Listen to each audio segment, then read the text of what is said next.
Hello, and welcome to another episode of Nostalgic Mystery Radio. I'm your host, Stevie K, and it's my honor to bring you the radio shows of yesteryear. For this episode, I bring you The Adventures of Sam Spade, episode titled The Chateau McCloud Caper, originally aired January 26, 1951, where there's murder on skis at a rich man's winter home. So sit back and relax, and I hope you enjoy this Nostalgic Mystery Radio. Thank you for listening.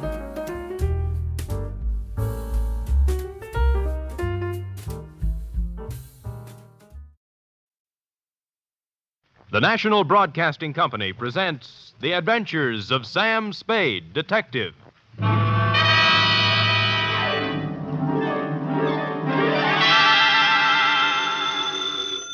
Sam Spade Detective Agency. Me, sweetheart. How was your vacation, Sam? Who said it was a vacation? Well, I thought you said you were going skiing for a weekend. With me, F, it's always work. Do you know you can get killed on skis? If you say so, Sam. Yes. Most people just break their legs. Most people pick some easy little slope, the cowards. But I know a ski run up near a town called Lurene that's sudden death. I know a ski run called the Backbreaker. Really? How dull. And one they named Suicide Drop. Effie, stop trying to top me. You just can't. This was the deadliest ski country ever seen. You just sit there while I do a Christiania swing down Market Street, a Geländer sprung up the stairs, and a Telmark right through the door with a tale I took out of the deep freeze only last night. The Chateau McCloud Caper.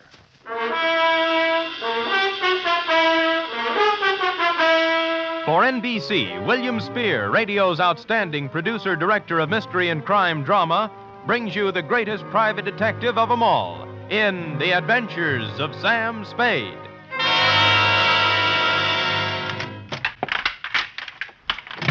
Effie! Oh, Sam. Take off those skis. I just wanted to prove I could do it. I did a herringbone up the stairs. And those clothes. I'll just bet you rented all those things, Sam. You were never in the snow country at all. So, you don't believe me, huh? Well, here, doubting Effie, I brought you proof. And don't tell me I rented this. A snowball. Yes. Sam! A real snowball. Yes, I brought back 2 of them in a thermos bottle. Where's the other one? I threw it at a policeman. It was freezy, soaked with water and ice. Oh, Sam, you're wonderful. I can't believe that you had trouble this weekend. Oh, no? You cut that snowball open and you'll find a blood-stained bullet inside of it. And behind the bullet lies a tale. Ready? I'm always ready, Sam. Yes. Date, fill it N2, Sierra County Sheriff's Office, Lucerne, California. From Samuel Spade, San Francisco, license number 1375596. Subject, the Chateau McCloud Caper. Dear Sheriff, you run a neat little county up there at Sierra, and I hate to be snide, but when my train steamed into the cold mountain air of your lovely little village of Lucerne, I knew the chill of death was afoot. It had to be. The place was too beautiful to last. The background hills were right out of the Alps, the snow from Grandma Moses, and the rustic buildings that snuggled under the mantle of white were just too cute for words. It was abnormally perfect. Something had to give. Hello there. Well, You were the only young man who got off the train. Are you from McCloud? I'm supposed to find a Chateau McCloud. Oh, what do you know? I got the right man on the first try. Good. Rufus sent me down to pick you up. You could pick me up almost any time. Well, that took a little chill off the day. Shall we go? Ooh, mush. Mush.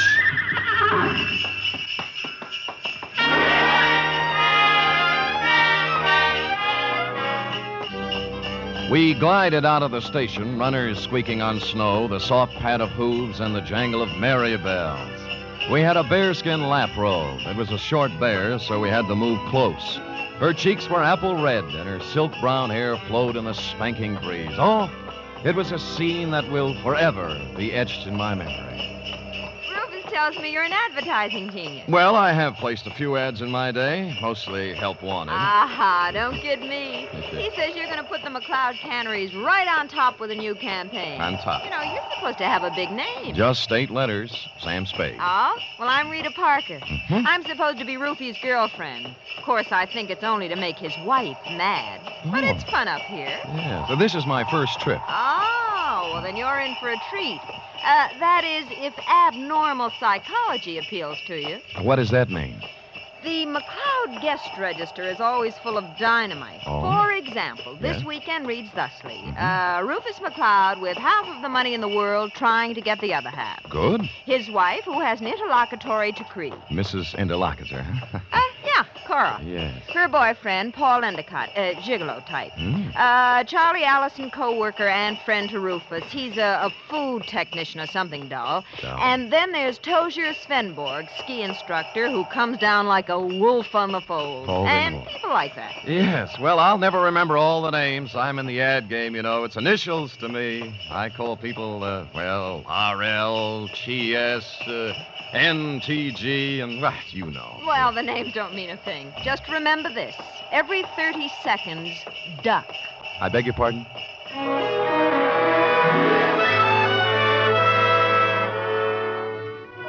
The McCloud estate was 8 miles out of town, and it seemed we were there in no time at all. Rita Parker hustled the Alpine buckboard and mare into a stable while I went up to the chateau to meet my employer, Rufus McCloud.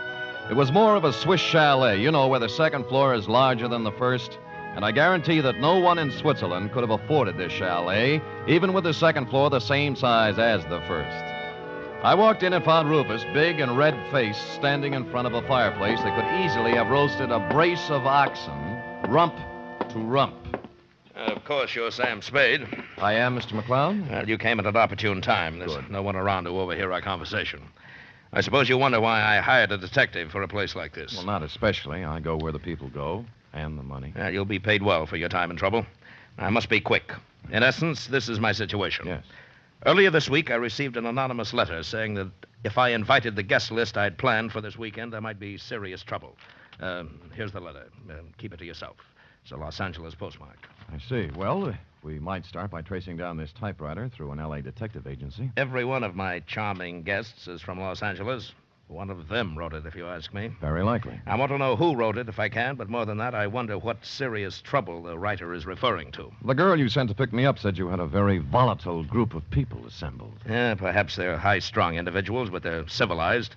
I'm sure their conflict would never get beyond a cutting phrase or two, or perhaps a punch thrown here or there. Well, then you really don't believe you'll have any trouble? Yeah, I don't know. I thought it would be advisable to have a man like yourself around. Yes. One who deals in trouble professionally. Perhaps if things do get out of line, you can help repair the damages or even prevent things from occurring. Well, I'll do my best, Mr. McCloud, but it's not easy to look for something when you don't know what you're looking for. Oh, here they come, Spade. Oh. Back from the ski runs. Oh, I see. I told them you were handling an advertising campaign for my canneries.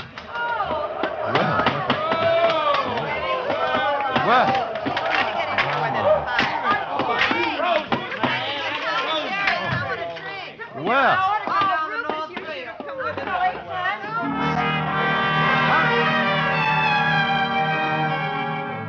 They came stamping in, pulling off gloves, unzipping parkas, and if it hadn't been for the grown-up dialogue, looking all the while like a group of carefree children. It was hard to believe that the chill of death was also in them even then. I couldn't keep my eyes off one of the particular members of the group, Mossberg ski boots, Chinese vermilion downhill pants, and a candy-striped parka, which she now pulled over her lovely head. The sweater she wore underneath was, I'm sure, designed for someone much smaller. A dachshund, perhaps? Is this the advertising man you've been telling me about, Rube? Oh, Mr. Samuel Spade, my half-wife, Cora. Well, how do you do? Glad you came, Sam. We can always use another sport in the crowd. Hey, everybody, shut up! Introducing the incomparable, fabulous Mr. Samuel Spade. Yes. Sam. I'll give him to you fast, Sam. Me, Paul Endicott, Rita Parker, Charlie Allison, Tozier Svenborg. Charlie's the one who doesn't ski. I'll doesn't. take snowshoes any day. I can't get anywhere in snowshoes. You've heard, perhaps, of the tortoise and the hare? Rufus, ring for some drinks. Tom and Jerry's, hot toddies, coffee, grog, something. We're having hot buttered rum. The stuff's warming in the kitchen. Well, get it up, get it up. Right away, Cora. And as for the rest of you, ready?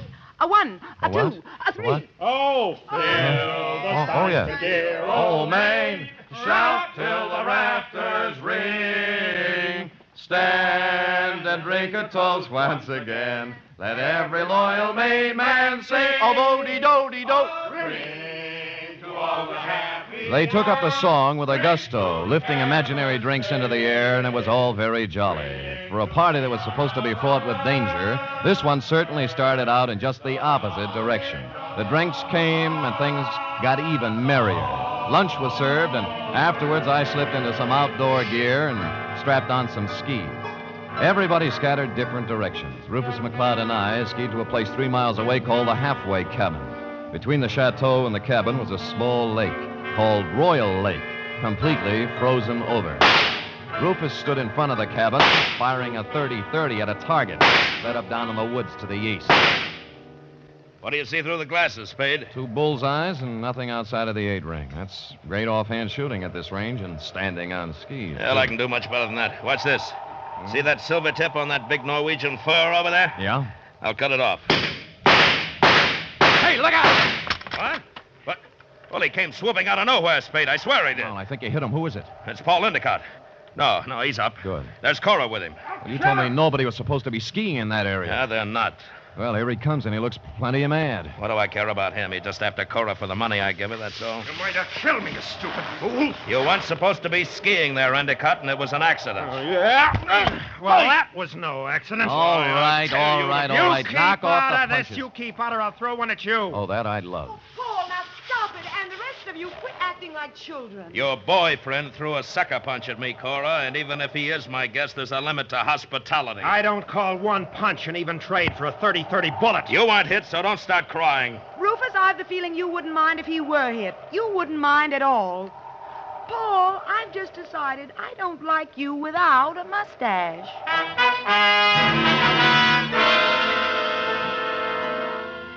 Well, from then on, everybody dropped the pretense, and you knew where you stood. And it was chilly, too.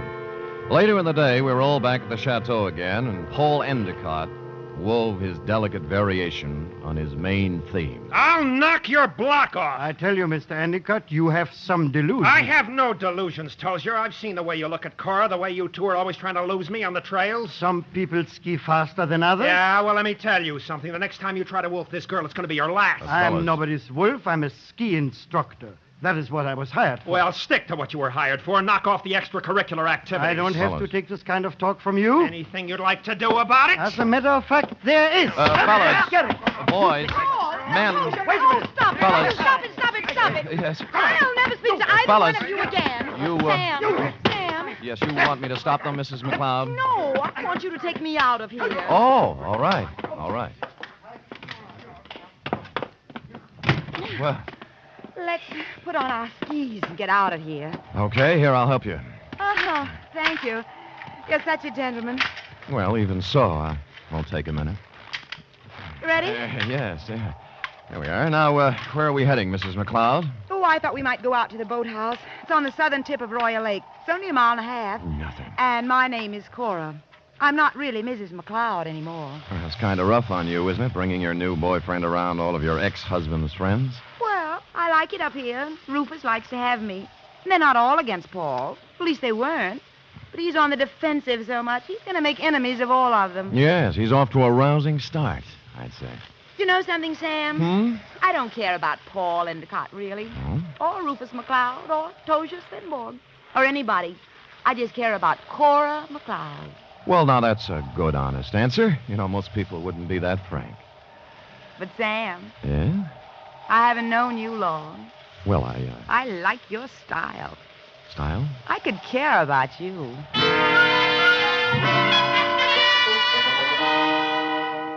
It broke my heart not to stop right there on the trail and kiss her because that's what she wanted me to do. So that's why I didn't do it. And I'll never turn down anything better. Well, next scene, the boathouse.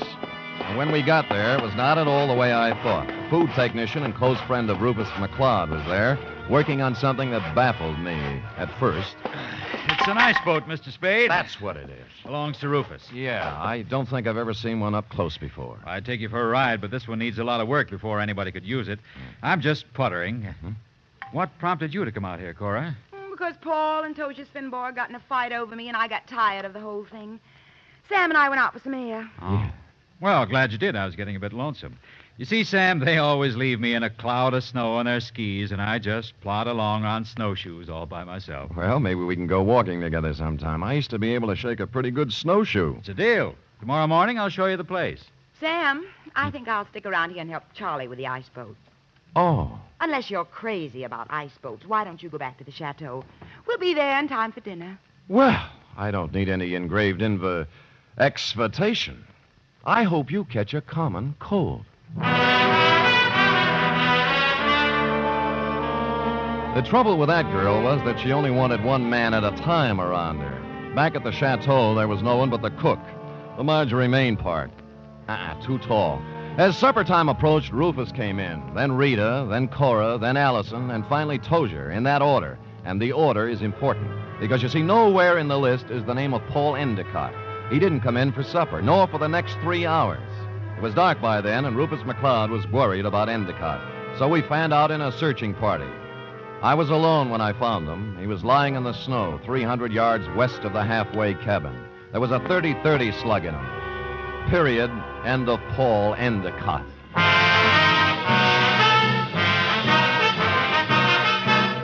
You are listening to the weekly adventure of radio's most famous detective, Sam Spade.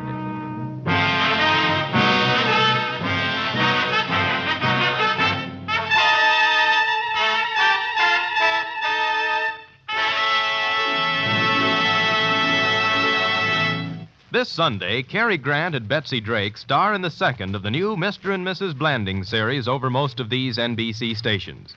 The delightful tribulations of Jim Blandings and his wife Muriel as they built their famous dream house entertained millions as a novel and then as a motion picture.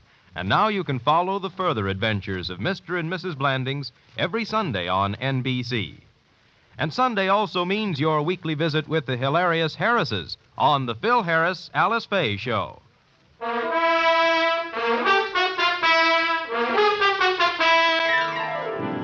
And now back to the Chateau McCloud Caper, tonight's adventure with Sam Spade.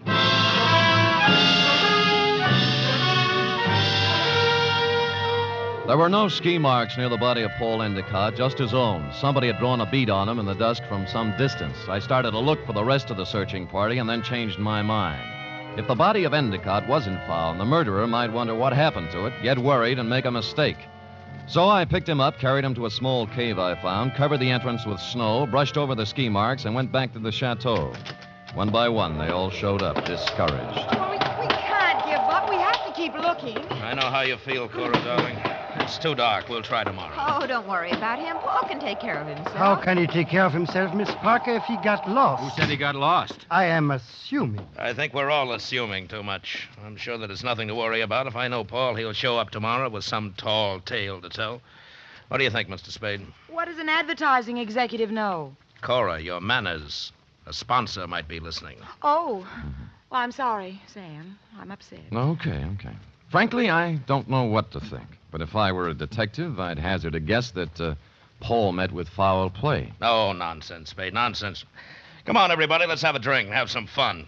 Paul will be back, and even if he isn't, who really cares? Scotch for me. And I guess nobody cared. Rufus was a little more jolly than usual, and the drinks began to dispel the gloom. It was as if Paul Endicott never had existed. It began to get late, and the bizarre wake broke up. Everybody went to bed, including me. I lay there fully dressed, looking up at the beamed ceiling for an hour. About then, my doorknob turned, and the door slid open and shut. Someone moved quietly to my bed as I was sliding my .38 out of its holster. Sam, it's me, Rita. Oh. Are you awake? Yeah, I wasn't even under the covers. Mind if I sit down here? Not a bit. Sam, I'm scared. I wish I could leave here. Oh, what's the matter? Paul's dead. I know he is. He didn't mean anything to me one way or the other, but I know he's dead. Anything to back up your feeling? I guess not. It's just something I'm sure of. Why'd you come to me? Because you're really a detective, and I know it. Oh, me? Oh, now, you handled a case for my father once. You just don't remember me. All right, I'm a detective. Rufus hired me because he expected trouble. Sam, I'll tell you something about Paul. Yeah? Cora didn't really like him. They were always fighting. She only cares about herself, so she said. Tell me, what kind of a car does Paul drive? It's a yellow convertible, but it's still in the garage. I checked. Any other cars missing? No, they're all there. Oh, and I found out something else. What? Before supper, there was a gun missing from Rufus's gun rack. It's back now. Mm-hmm. Anything else? That's all I know, Sam, except that Paul's dead. I know it. I wish I'd never come up here.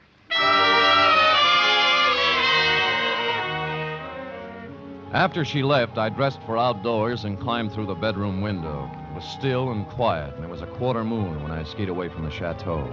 I wanted to look the land over myself before the next day, when the clues, if any, were trampled into the snow. When I passed the northern tip of Royal Lake on the trail to the halfway cabin, I saw a new set of ski tracks heading into the woods where I'd found Endicott's body. I followed them, and they went right to the cave where I'd hidden him. And he was gone. I was standing there, pondering this, when I thought I saw something move in the trees to the west of me. I stood stock still. That was a mistake. The bullet splintered a tree next to me, and I shoved off as fast as I could. There was no second shot. I circled around in the trees trying to catch sight of someone. Nothing. I kept in the shadows and made for the halfway cabin. It was dark and quiet, at least until I opened the door. I tried, but he had the advantage of surprise and some kind of a club. I ended up on the floor with someone sitting on my chest. All right, I have your gun. You make one wrong move, Spade, and I'll use it. It's got bullets in it and a hair trigger, so be careful. We could use a little light. As you see, there's Paul Endicott's body. Yeah. How did you find him, Tozier? You're only putting a noose around your neck. You're a very perceiving man, Mr. Spade. How do you figure I did it? I talk better on my feet. Just remember the gun. If you didn't kill him, how else would you know where the body was? Because I know this country like the back of my hand. He had to be somewhere. You are the killer, Mr. Spade. Me? Why, I do not know. You found the body before anyone else could. Hid it, then clumsily tried to hide your tracks. Don't be silly. Why would I come back? A murderer always worries about his crime. Did he forget something? Was something left undone? It's a natural. It sounds good, except it isn't true. You couldn't pin it on me in a month of Sundays. But somebody might just tie it on to you. That's what you think. Do you know what I'm going to do now? I wouldn't want to guess.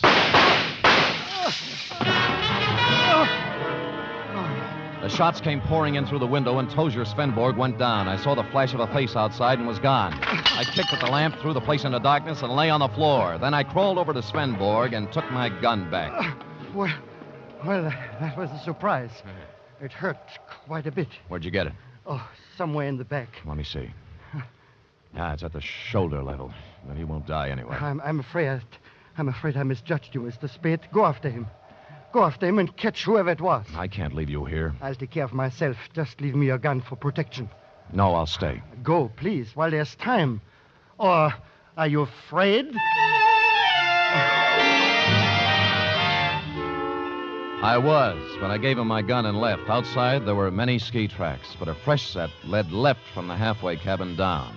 They went right to the edge of Royal Lake and then stopped. There were no marks of ski poles on the ice, so I followed the shoreline, looking for some kind of a clue. It wasn't until I reached the southern tip of Royal Lake that my effort was rewarded. Leading up from the ice were a set of footprints, then a set of ski marks. They led to the boathouse. Inside, I found two interesting items. One, a dismantled ice boat with fresh ice on the runners. Two, a pair of skis with snow in the grooves. I made my way along the beaten path back to the chateau. Circled it once, found interesting item number 3, and went in. Well, what were you doing up, Spade? Did you hear the shots, too? Yeah, I thought I'd look around. It's cold. Woke me out of a sound sleep, Sam. What was it, you know? Well, I didn't find out about the first shot, Mrs. McCloud. That was fired at me. But the next 3 were fired at a man named Tozier Svenborg. Oh, no. Tozier?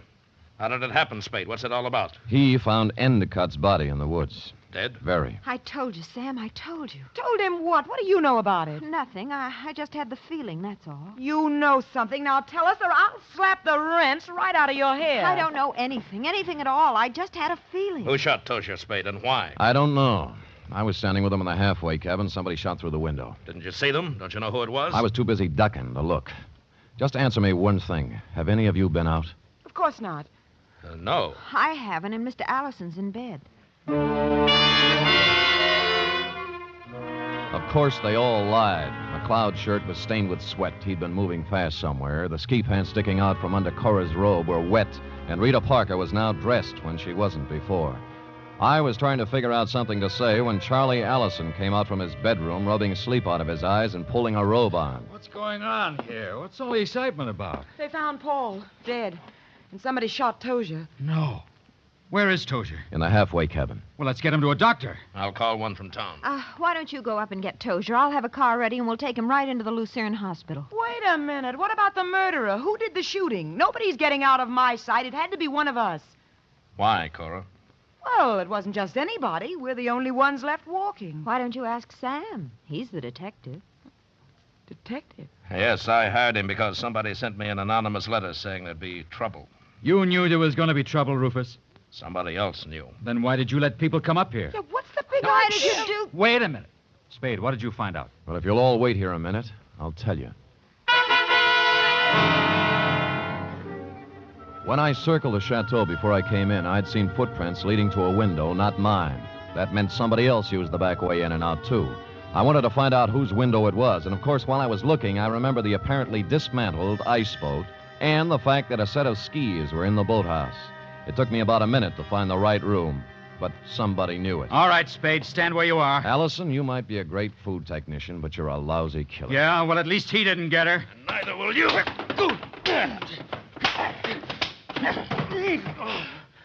I've got him, Spade. All right, come on, stand up. Come on. You sap. Cora, huh? You think you could get her by killing somebody? Shut up, leave me alone. I'm sorry for you. Sorry for anyone that ever knew her. I'm sorry for myself. She loves me, you fool. What's the matter? I was sound asleep. We found our killer, Mrs. McCloud. Charlie? Yes, baby, Oh, Rufus, it's been a long day. I need a drink.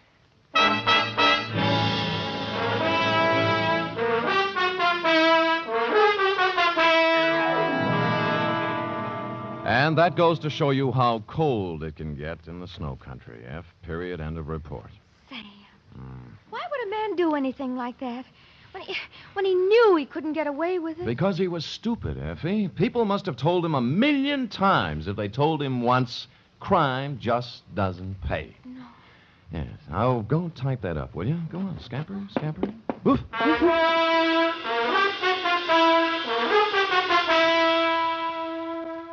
Three chimes mean good times on NBC. Here's news of two important musical events. This Saturday, Arturo Toscanini begins a new Saturday series of concerts with the NBC Symphony. And for his premiere, the celebrated maestro Toscanini will present a special hour-and-a-half performance of Verdi's Requiem. And beginning next Monday, you can hear the first in a new series by the Boston Pops Orchestra. Here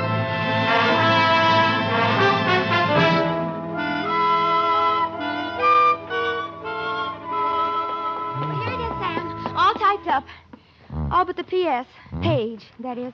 What P.S. page? Why should it need a P.S.? Sam, you know that this report, to borrow a phrase from you, is full of holes. My phrase? I wish I'd never said it. Now, for instance, who sent the note to Rufus? Paul Endicott. He expected trouble. That's why he was so belligerent to everybody. All right. Yes. I'm going to come right out and ask you. Good. Why did Allison kill him? Well, I thought it was rather obvious, Effie. Cora was leaving Rufus McCloud for Allison, but because Allison worked for McCloud until Cora's divorce was final, they didn't want Rufus to know about it. So they used Paul Endicott as a decoy love affair. But I'll bet Endicott didn't want to give Cora up. I'll bet that was it, Sam. Effie, I don't know how you ever guessed. Endicott saw in it a chance to pick up a buck with a little blackmail. It was just a wild guess, Sam. Yes. And, of course, Allison did ski, didn't he? What do you think? Well, how else could he get around so fast? And he made such a point about those snowshoes. Sam? Yes? If I'd written the caper, I'd have covered that up a little. Come here. Oh, I'm sorry, Sam. I guess I shouldn't have said that. Huh? You certainly should not have. You know there's only one thing around here you're supposed to say. Yes, Sam, I know. Shall I say it? Make it fast. Good night, Sam. Good night, sweetheart.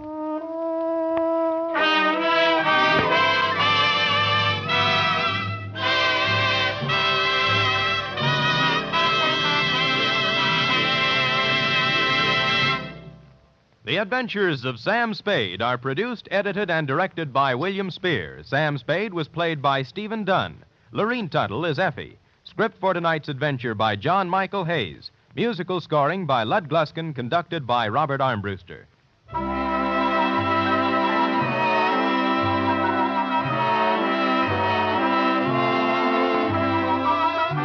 Join us again next week, same time, for another adventure with Sam Spade. Do you keep an appointment book? In 1950, 30,000 people kept an appointment they hadn't bargained for with infantile paralysis. and 4 out of 5 of these were helped with March of Dimes money. We must go on helping, yet we also must be prepared for what may come in this year. March of Dimes is your way of fighting infantile paralysis. Give all you can to your local March of Dimes headquarters. Join the 1951 March of Dimes today. The Magnificent Montague next, then it's Duffy's Tavern on NBC.